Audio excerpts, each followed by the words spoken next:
Oh my god, just kiss already. Chapter 46.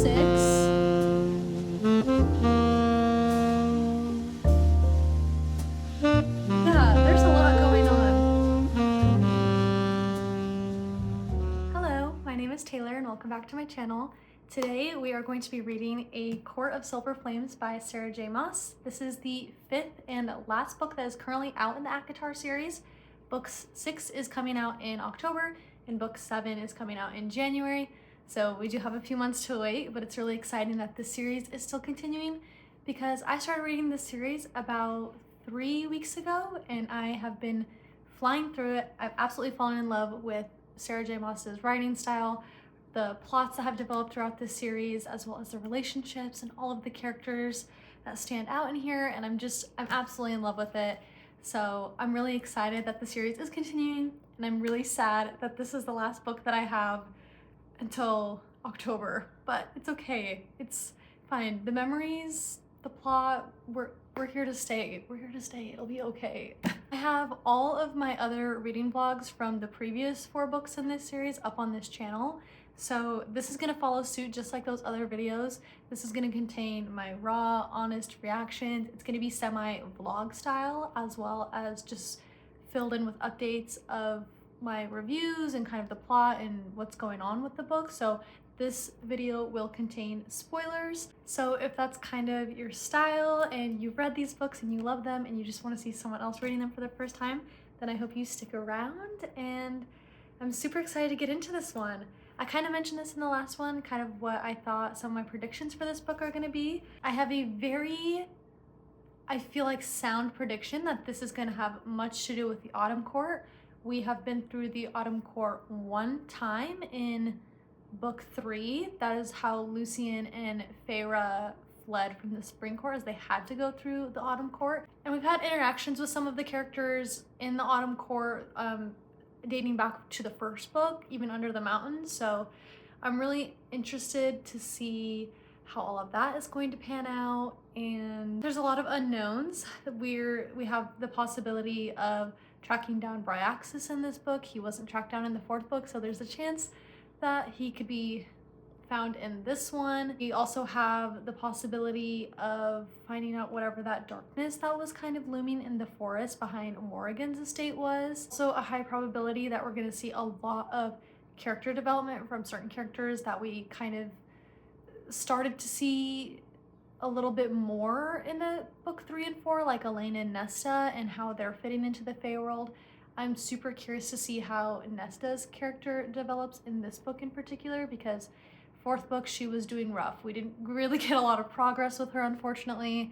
Her and Cassian, their relationship is still strained, and Elaine and Lucian really are on speaking terms. I think there could be something between Azriel and Elaine, and hopefully we see Morrigan find happiness in who she truly is, and all of that goes well. And then of course we also have Feyre and Ryson's love story, and in the 4th book they decided to start trying for a child, and Feyre is in the process of building and designing their riverfront house that Ryson gifted her for the winter solstice.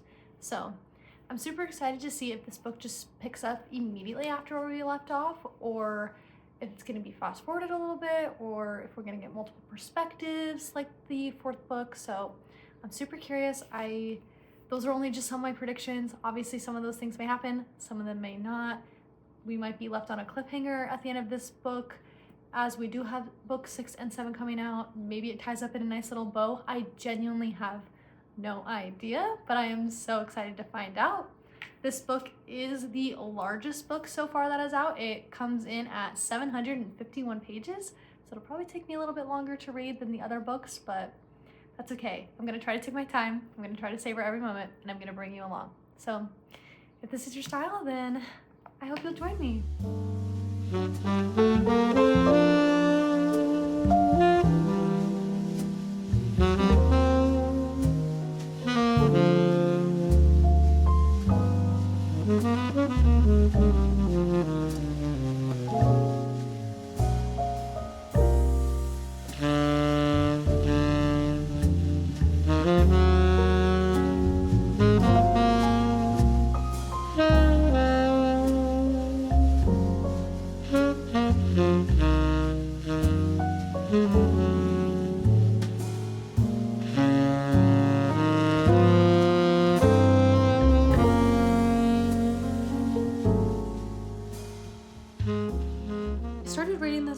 Sunday, and it's now Thursday, and I'm only this much of the way through. I'm on page 84. I think it's like halfway, not even halfway through chapter 7. It's kind of a slightly longer chapter, so I haven't finished it yet, but basically at this point in the book, Nesta was just basically forced out of her apartment, and now she must train with Cassian and live at the House of the Wind. So there's been a lot of tension with that, so we're like kind of finally starting to see Nesta budge, but at the same time, like not at all. Like they went to train, but she didn't do anything on the first day other than just basically humiliate Cassian. And when I tell you that I am like giggling and kicking my feet, waiting for their love story to finally click. Like it has been books at this point. Like I thought that maybe, you know, when he was like, I promise to find you in the next lifetime, and like when they thought that they were dying at the end of book 3, like that was it. And then obviously, you know, that didn't happen. And some of Cassian's reactions to Nesta and like seeing her in fighting leathers for the first time and like being so close to her again, it's like this man is so down bad for her, and like even she like feels something, but like she would never admit it. And I cannot wait until that clicks. Like it feels very much like the beginning of Rysand and Feyre, where Feyre was like, what the fuck are you doing? Like, who are you? Why are you helping me? Everything you're doing is suspicious.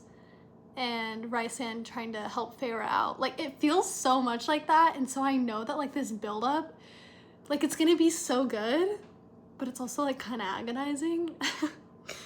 But also at this point, we just saw Cassian actually go to the human lands, and they're currently at wherever Lucian, what's his name, Jurian, and Vasa are all staying at. So that's currently the chapter that I'm at right now. So only about 80 some pages in, but I just want to provide an update because it's been quite a few days since I've provided one. But I hope to get quite a few pages of reading done today. I just was kind of in a reading slump at the beginning of this week. Just like, I think it's just because this book is so big, it almost feels like daunting. Or like, it's also the idea that I know it's so good, and every time I start it, I'm always like, I'm just gonna read like a chapter here, and then I read like 200 pages.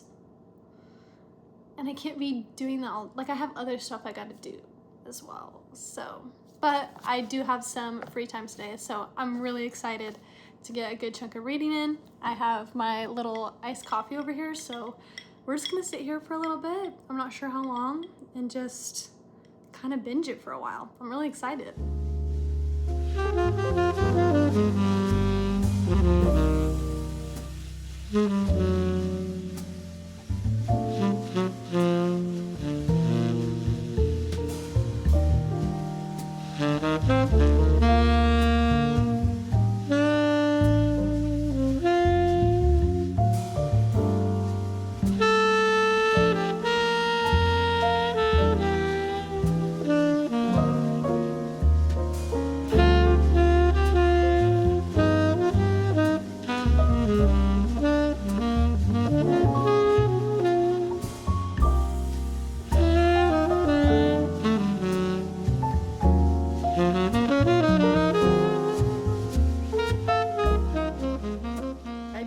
About 60 pages, and I just got to chapter 13, and this last chapter we saw Nesta train for the first time, and like I told y'all in my last update, the tension has been tensioning between Cassian and Nesta.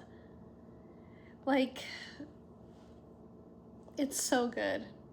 It really does remind me so much of Rysand and Feyre, except this one, like Cassian and Nesta, it feels way more like enemies to lovers, except that they didn't like super start off as enemies. Like Nesta's just kind of that way. She's very cold and distant. But I will insert a clip of what I underlined at the last page of chapter 12, where Cassian was like, I need you to know that like what I said last night, like we don't hate you. I don't hate you. And Nesta being like, I've never hated you, Cassian, using his name, saying that I don't hate you. Like, that's such a big step. That's such a big step for Nesta. And seeing her in the training ring, him picking up on like that she doesn't want to train in front of people because she doesn't want to be seen as weak. That's so important for Nesta's development, because why would she ever train in front of people and embarrass herself? She's just not that kind of a person. She'd rather grin and bear, well, not even grin and bear it. She'd rather scowl and bear it. But yeah, wow, that was such a good chapter. Chapter 12 was so good. And I'm just so excited to keep reading on. I'm really nervous about all the conflict that's happening though in this book outside of what's happening with Nesta and Cassian, with the queens, and like potential wars and alliances and everything like that. Pretty much everything that like Cassian is this courtier, how do you say that? Courtier? I don't know. And winnowing to other islands or something, and trying to like figure out where all this tension is coming from. That is making me nervous. And I will say that I really hope that we get some glimpses of Feyre and Rysand again soon, because like I just eat their story up all the time. And yeah, we haven't gotten like too much of Feyre and Rysand in this book outside of like the intervention with Nesta, and Feyre came and talked to Cassian recently. I want to see our OGs. I want to see our mates again, because I'm missing them, but at the same time, like, I'm really loving the Nesta and Cassian storyline so much. And the idea that Feyre and Nesta are sisters and Cassian and Rysand are like brothers, like, I'm like, this is perfect. It's perfect. Like, they just need like that mating bond to click, if that's what it is. If it's not, I don't even want to know, actually. It has to be. So yeah, anyway, long update, but just want to let y'all know that I'm about 20% of the way through now, so I'm loving it.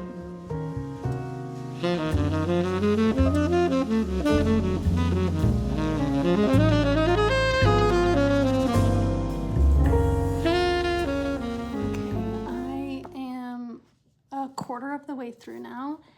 I just got to chapter 17, page 195, and the tension between Nesta and Cassian has eased, but it's still there. They did have like a moment in the hallway. They didn't like do anything, but like she just like had her hand on his chest, and like when she pulled away, he put his hand on hers, and they both like went to their rooms, and you know what, so it's like kind of awkward the next day. But Nesta is like participating more in training, and like she seems to actually care for it at this point now, even though she's so sore. She doesn't want to be weak and defenseless. And in this last chapter 12, no, oh my gosh, chapter 16 was the last chapter I read. Nesta had just said, if there were other girls who wanted to train non-Illyrians, like the priestesses, would you do it? And Cassian was like, yes, I like that idea, although I think it'd be really hard for them because of the trauma that they've endured. You can tell that Nesta is like finally finding her place, her footing. She still hasn't spoken to Feyre. It's still very tense even to like bring up Feyre's name around Nesta, and the guilt that Nesta feels about like not protecting Feyre and everything. So I'm really interested to see how that's going to develop over this book, to see if apologies are made, and just to see what the sister connections are going to be at the end of this book. Also, same thing with like Elaine. Like, we really don't get that much of Elaine in a lot of these, other than like her purpose is like gardening, and like that she has her friends who are the wraiths. It's just kind of like how she's found her purpose. Like, she lives a very content, peaceful life. But yeah, the tension is like, it's chef's kiss, honestly, right now. It's very much giving Feyre and Rysand, and all of that buildup in book 2, and I'm eating it up. I'm eating it up. It's so good.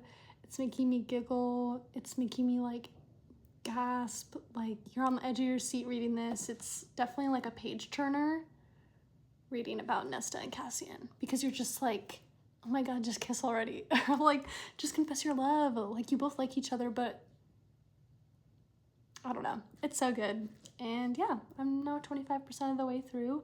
I might try to get a little bit more reading done today, but I'm not too sure if I'll have time, so we'll see. But my reading spark is back. It was a few days at the beginning of this week. It was kind of gone, but now it's back. We are so back.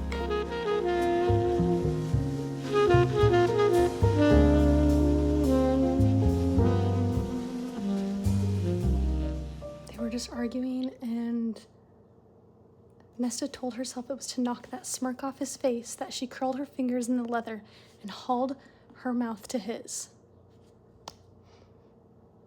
Oh my god. It's gonna get so intense. I'm scared.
So much to update you guys on.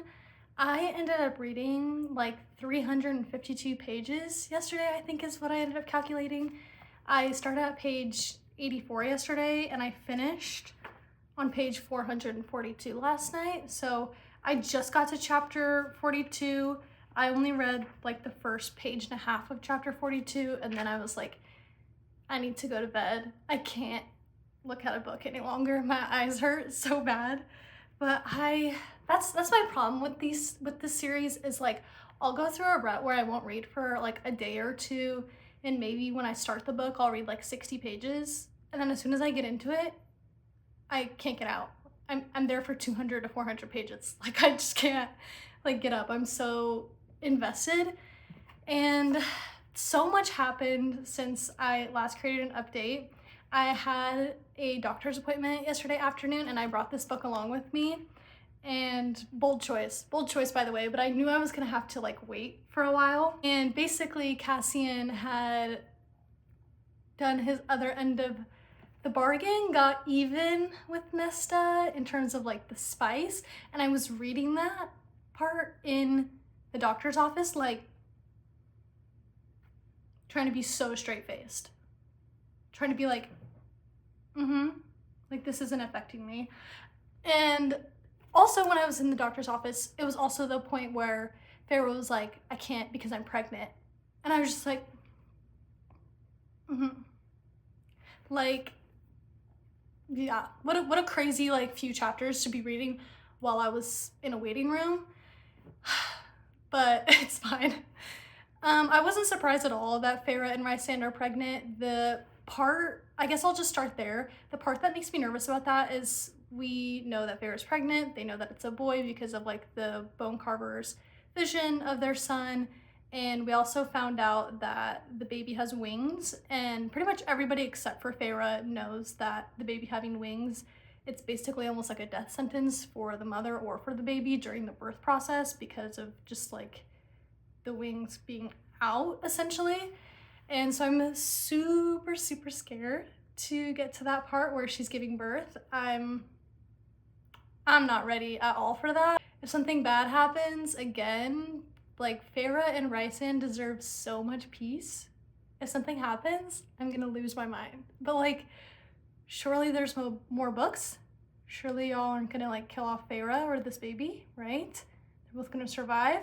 But I hope someone else doesn't die in the process. Like, I'm so nervous for that process. I'm also super curious if they like have the baby successfully, what the name of the baby is gonna be. I was like thinking about potential names last night, and I was like, I don't know why like Archer kind of comes up in my brain as like a potential baby name because of Feyre's past with like using a bow and arrow in the first book and like their last name being Archeron or whatever. Like, I don't know. That's just one of my theories right now. We've gotten a lot of Nesta and Cassian, a lot. This whole book is basically focusing on them and Nesta's character development, which I am absolutely eating up. I love it. I love her dedication to making stronger females around her and bringing them to her training practices with Cassian, and now Azriel is there because there's so many priestesses from the library who are there, as well as Emery, who runs like the shop on the mountain. And I just absolutely love that Nesta is like now considering that she would maybe want to be the leader of a female army, kind of like the Valkyries, I think is how you say it, that Gwyn told her about. And I absolutely love the idea of Cassian being this like general and Nesta also being this general. Yeah, that'd be great. We also saw Nesta, Cassian, and Azriel go to the Urid, this like creepy bog in the middle, to try to look for the mask. Nesta gets dragged under while Cassian is going to save Azriel because he got shot with this ash arrow from the Autumn Court. And basically Nesta wasn't in the tree when Cassian went back because she was afraid. She went looking for them, got dragged under this bog by this Kelpie, and basically she was able to summon the mask, kind of like calls to like keeps being brought up in this book, and wore it. Basically she revived this army of dead soldiers and fought the Kelpie off, and like kind of did the same thing that she did with the King of Hybern, and like held up his head and stuff. And we basically found out that Nesta does indeed, like, her power is pure death, and it's like really starting to shine more and more through even her training. In one of the last chapters, she was like punching this tree stump and it like absolutely shatters it, but it's like looks like it's on fire, but it's completely ice cold to the touch. And yeah, there's just been a lot that has happened since then. The spice in this book is way more than any of the other books. Like, I don't even think that's an opinion. I think that's just a fact. Because in some of the past books that we've gotten with like Feyre and Rhysand, even like Feyre and Tamlin, it was kind of like baby spice here and there. And then like Rhysand and Feyre, it was like, okay, it's like picking up. Nesta and Cassian, it's like pages. It's like 6 pages of spice.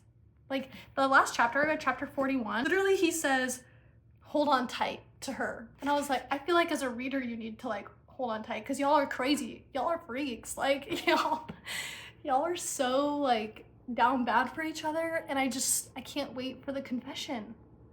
I can't wait for the confession of the love, because we know Cassian feels it. We know that Nesta feels it, but like won't say it. And I just want them to live happily ever after.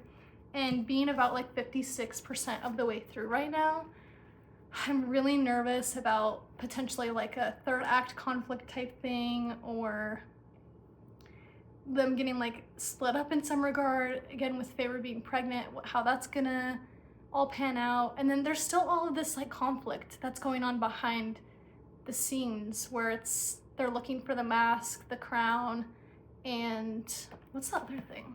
And they found the mask, and I think they confirmed that one of the mortal queens has the crown, or Brialyn has one of the crowns maybe, just like based off of some other theories that they've come up with. So there's so much that can still happen in this book, and so much has happened in this book. The character development that we've seen with Nesta has been so good. She still has a long way to go in terms of repairing her friendships and relationships with people, but even her relationship with Cassian right now, the banter, the tension, the obsession with each other, like I'm eating it up. And yeah, it was just time for a really long overdue update because I read so much of this yesterday, and I definitely plan to do some reading today. Probably not as much as I did yesterday, but I'm really excited to get back into it.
Hopefully you can hear me over my AC because it is so hot outside right now that I can't like not have a fan running. I was sweating without having it on earlier.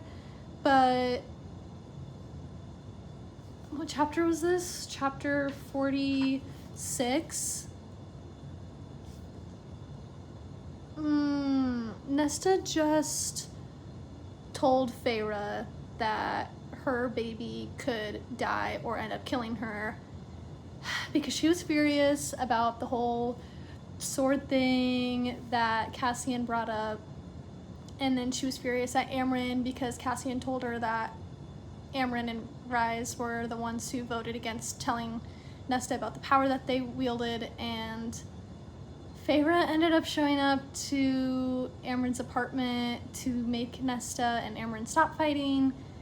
And Nesta, in her anger, told Feyre that, and tears were streaming down Feyre's face. And the end of this chapter, Rhysand was like, get Nesta out of the city right now before I fucking kill her. I am so scared to keep reading because so much could happen because of this now. We could see Rhysand and Nesta go head to head. We could see Cassian and Nesta go head to head. Rhysand and Feyre are already, you can tell that there's already tension. But I'm scared that like Nesta's gonna snap and like all of the progress that she has made. I mean, this was kind of her snapping, but getting her out of the city, I'm scared. I can't say like I'm that surprised, but like I am not ready for what's about to happen, actually.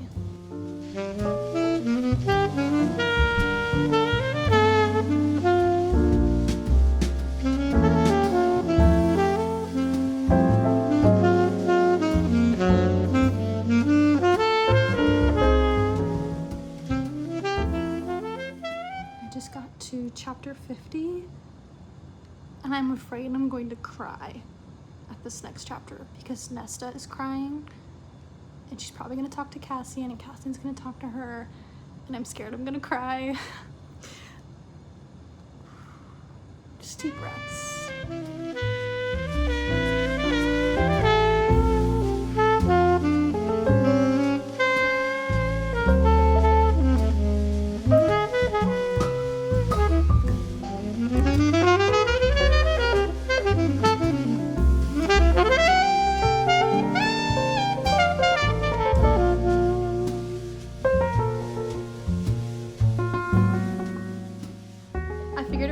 Another update because I'm 77% of the way through now.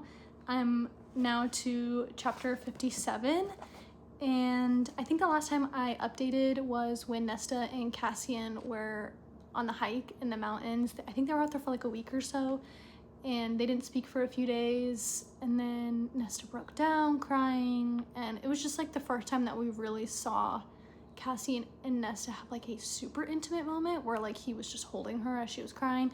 And then, you know, the spice picked up, blah blah blah. This book has so much more spice in it than all the other books. Not mad about it, but it really has caught me off guard. I will not lie. I was not expecting this. Anyway, we also witnessed Cassian and Nesta go to the prison and retrieve the harp and kill Lanthis, I think is how you say that monster's name. And Cassian and Nesta both killed him. Cassian was injured in the process and he's healed at this point. Nesta has been taking dance lessons from Morrigan because she's going to dance with Eris to basically solidify that alliance, to build this trust. They're having a member of the court, of like the night court, dance with Eris basically. And so I think that's what this next chapter is actually going to be about, is winter solstice and that celebration and that dance. But yeah, there's been a lot that's kind of happened. We also, this last chapter was Nesta going down to the heart of the library and it being like the heart of the house basically, and like, oh, you're showing me like the deepest, darkest part of yourself. I don't really know how I feel about that. Something about like the house being sentient is cool in a way that like house likes Nesta, and like the books and the hot cocoa and like the chocolate cake and the food, like I like all of that. I feel like that's like one of those things in fantasy where I'm having a little bit harder of a time wrapping my head around, is the house like being aware. And yeah, it's like, it's a good touch, but also like, I don't know, it's reminding me of like Monster House, and I was so scared of that movie when I was a kid. So yeah, I don't know, I guess it was kind of sweet, but also like I hated that movie when I was a kid, so maybe that's why it's making me think about that. I just wanted to provide one more update because I think we're getting really close to Nesta and Cassian declaring their love for one another, and I need it to happen. I feel so obsessed with them, and I'm absolutely loving Nesta's character development and all the topics on mental health in this book. And yeah, just even the author note at the very beginning where it's like, to every Nesta, like climb the mountain or whatever, like this is just like, that is clicking more and more as I read. I'm just really, really enjoying it.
This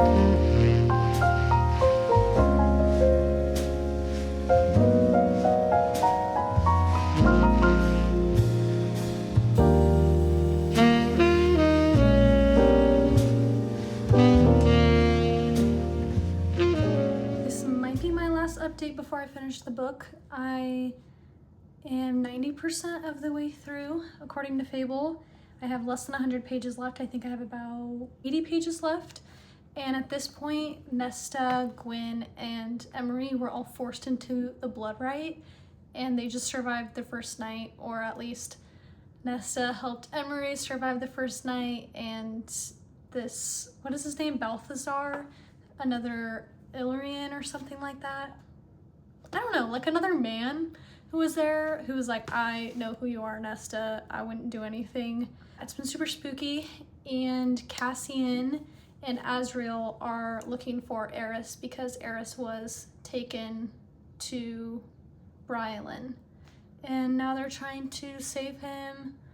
And Feyre and Rysand, it was also revealed that they created a bond where basically if one person dies, the other person dies.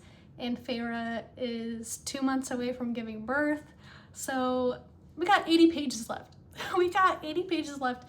And we got 3 girls in the blood rite. We got Azriel and Cassian looking for Eris, and then we got Rysand and Feyre who just made this crazy bargain that I understand. And yeah, 80 pages. We have 80 pages to figure out what's gonna happen.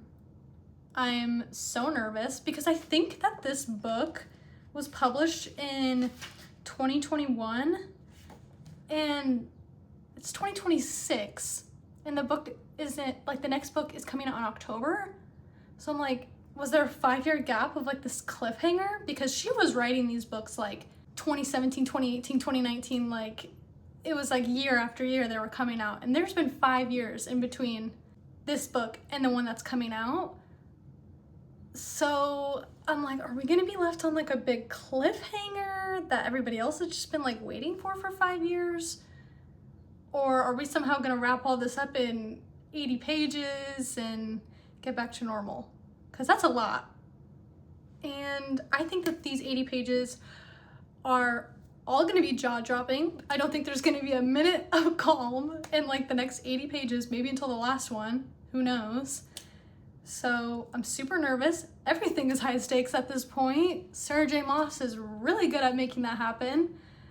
Yeah, there's a lot going on. So just wanted to provide probably one final update before I finish it, but who knows? If something crazy happens and I feel like I need to say something, I'll say it.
We